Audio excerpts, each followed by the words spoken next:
second day I got a little bit comfortable. I started to express my fears and my worries. Right when I started to address these things, I knew that I have, put my hope in something that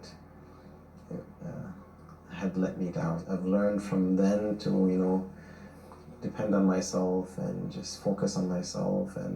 Voilà un homme qui était déterminé par son admission coupable des crimes bien sérieux, y compris le meurtre, le terrorisme.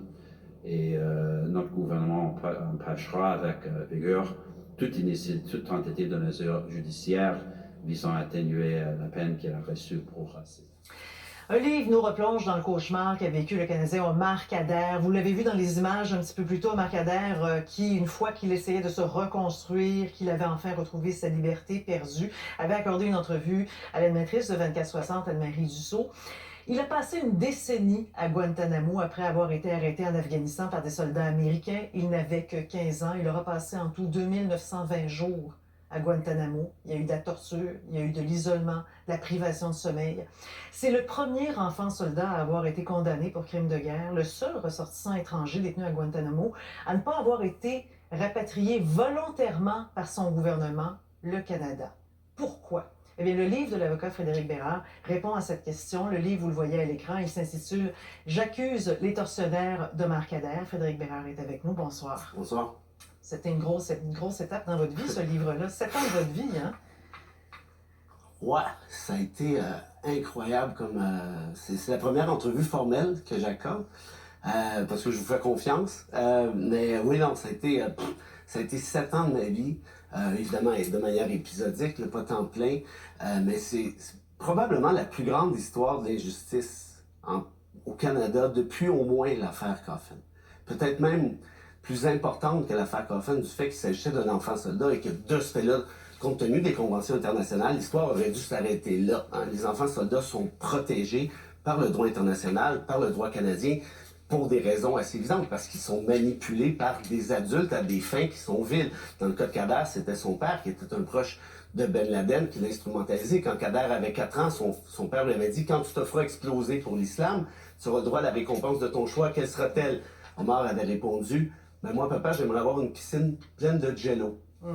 Il avait 4 ans. Donc, comment peut-on penser que ce gars-là, qui a été élevé dans cet univers absolument sordide, pour pas dire autre chose, puisse, à l'âge de 15 ans, réaliser quoi que ce soit? Donc, c'est pour ça que ces conventions-là existent. C'est pour ça qu'on veut et qu'on souhaite que le gouvernement canadien respecte ces mêmes engagements internationaux. Le titre est très porteur, hein? J'accuse les tortionnaires d'Omar Khadr. Vous accusez qui, exactement? Stephen Harper, au premier chef de son gouvernement. Stephen Harper a menti, très clairement. Et là, je voyais encore d'entrée de jeu, là, tout à l'heure, dans l'espèce d'annonce, de préambule de l'entrevue. Ah, ben, il a plaidé coupable à des crimes très graves. Il a plaidé coupable à des crimes graves parce qu'on l'a laissé à Guantanamo, on l'a laissé pourrir sous torture le temps que vous avez dit, qui est exact, de un. On a, et ce que j'ai compris quand je suis moi-même allé à Guantanamo, on avait fait une entrevue ensemble à l'époque, j'ai compris que les États-Unis n'ont jamais même voulu l'accuser. Ils l'ont amené à Guantanamo. Pourquoi? Pour le torturer, le faire parler. Après, ils étaient certains que le Canada aurait levé le drapeau en disant « On va rapatrier le mineur ». Et là, c'est là que les États-Unis ont eu une surprise quand ils ont compris que ça n'allait pas être le cas. Parce que le cœur de votre livre, c'est exactement ce que vous êtes en train de dire. Ouais. Vous démontrez finalement que les États-Unis n'avaient pas de volonté d'aller plus loin. On voulait l'amener à Guantanamo, on voulait le questionner, on voulait avoir d'informations sur Al-Qaïda, puis sur l'entourage de son père. Mais on ne voulait pas le détenir, on ne voulait pas le juger et on ne voulait pas par la suite en faire un enfant soldat qui a été reconnu coupable. Absolument pas. On espérait, dites-vous, que le Canada dise un instant, c'est un ressortissant canadien, c'était un enfant soldat, on va le ramener chez nous. Pourquoi ça ne s'est pas fait? Qu'est-ce que vous avez compris? Vous dites, j'accuse Stephen Harper, mais pourquoi finalement ces choix de M. Harper? Ben, parce qu'Harper a compris qu'elle est... Et c'est Stephen Harper, probablement le politicien le plus intelligent que le Canada ait connu dans les dernières décennies, à mon avis. Mais pas intelligent nécessairement à bon escient en tout le temps. C'est quelqu'un d'excessivement machiavélique. Et c'est très bien qu'en faisant du wedge politics, dans la politique de la division, on demande aux gens de choisir entre X et Y. On y va de manière ultra manichéenne, c'est-à-dire soit que tu es avec les terroristes, ou soit que tu es avec les gentils, c'est-à-dire moi. Vous avez vu, c'est exactement ce qu'il a dit tout à l'heure d'entrée de jeu. Donc ici, il savait qu'en jouant là-dessus, il allait chercher la fibre des gens. Vous dites, ben voyons, un terroriste, qu'est-ce que c'est que ça? Moi, je peux pas être contre un terroriste, je peux pas être en faveur d'un terroriste. Mais la question n'a jamais été, est-ce qu'on est pour ou contre le terrorisme? Est-ce qu'on est pour ou contre Al-Qaïda? C'est pas ça la question. La question, c'est, est-ce que l'individu X a des droits? Si la réponse est oui, et j'espère que la réponse est oui, ben à ce moment-là, ça prend un procès. Ça prend un procès juste et équitable. Stephen Harper a dit, t'as pas besoin de ça. Moi, je vous dis que c'est un terroriste. Je vous dis qu'il est coupable. Or, les États-Unis, quand ils ont été coincés à ce niveau-là, ont dû l'accuser. Et il y a une thèse qui est dans le livre, une thèse balistique, qui démontre que c'est pratiquement impossible que Kader ait lancé la grenade en question. L'autre chose qui est importante de savoir, c'est qu'à la toute fin, Julie, le gouvernement de Barack Obama est intervenu pour s'assurer qu'il y ait l'entente de culpabilité comme telle pour pouvoir le retourner au Canada. Alors vous dites, ça aussi c'est important, vous dites, il a plaidé coupable, mais derrière ça, il y avait une entente. Ouais.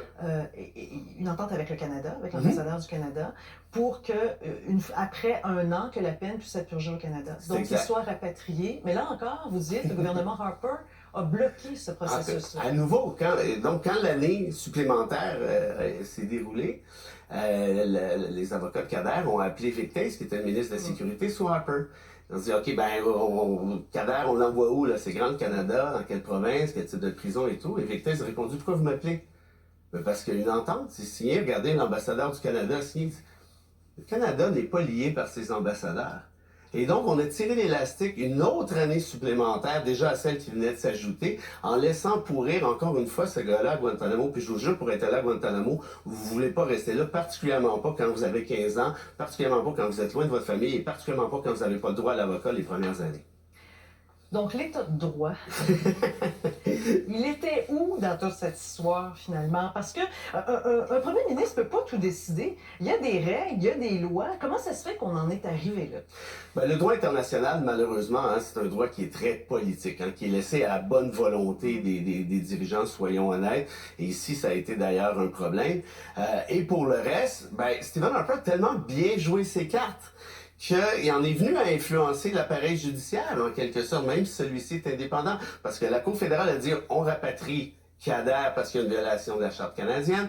La Cour d'appel fédérale a dit la même chose, mais la Cour suprême, et je le dis en tout respect comme officier de justice, à mon avis, est tombée dans le piège de Stephen Harper, qui a laissé entendre que si jamais, au final, la Cour suprême ordonnait le rapatriement de Kader, peut-être qu'ils ne respecteraient pas l'ordonnance de rapatriement, auquel cas on tombe dans une crise parfaitement constitutionnelle. Donc, à mon avis, la Cour, et je le dis, je le répète en tout respect, a dit, bon, écoutez, là, vous avez violé le droit à la liberté, le droit à la sécurité de Kader, mais pour le rapatriement, je vais vous laisser le bénéfice du doute, je vous laisse choisir votre propre sanction. Qu'est-ce qui est arrivé avec ça? C'est là qu'on a tiré l'élastique encore un coup de trop et que Kader a fini par signer l'entente en question. Il ne reste que quelques secondes. Vous ne voulez pas que cette histoire-là s'oublie, finalement, Frédéric?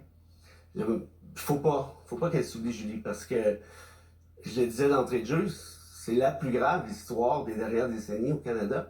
Et là, on se dit, c'est Kader, on sait pas, terroriste, peu importe. Mais demain matin, ça pourrait être n'importe quelle autre victime qui pourrait être payante en termes de wedge politics, en termes de stratégie électoraliste. Frédéric Perrard, merci de nous avoir présenté votre livre. Je le rappelle, il s'appelle « J'accuse les tortionnaires de Marc Kader ». Il sort officiellement le 9 mars. Non, en fait, le 1er, c'est-à-dire dans quelques heures. Dans quelques heures. Bon lancement. Merci beaucoup. Merci. Au revoir.